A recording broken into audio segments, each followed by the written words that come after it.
Hi everyone, today I'm going to be reviewing the Ikea Kallax shelf.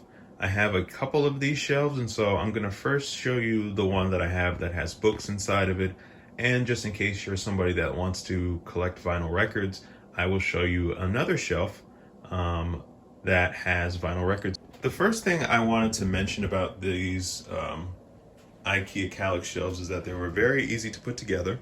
You'll notice that there are bolts at the top.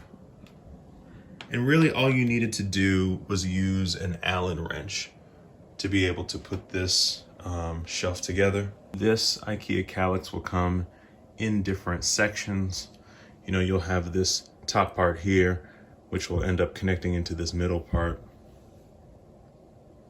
And then this middle part will connect into this middle horizontal section. And then you'll have another part here, which will connect to the base. And it's the same situation on the sides as well. You'll have these parts, which will connect up here. It's one big part all the way up here, and it'll connect to the top, it'll connect to the middle, and it'll connect to the bottom. Probably took me about 30 minutes to put together, and it just makes organizing and everything very, very nice. And so this is how it would look for vinyl records. It stores them quite perfectly, as you can see here. You know, the depth of a vinyl record is about 12 inches deep. So as you can see here, it even has extra room to spare. You can push them all the way to the wall if you wanted even more depth.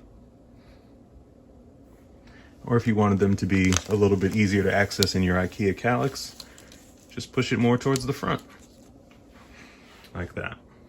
So overall, I really love the Ikea Kallax. It's kind of multi-purpose for me. I have some of them that are great for holding vinyl records like this. Others are great for holding books, and I'm really happy I purchased it. If you're interested in purchasing this product, I will leave a link for you to be able to do so in the description. It is an affiliate link, so I will receive a commission if you do make a purchase, but it will be at no additional cost to you.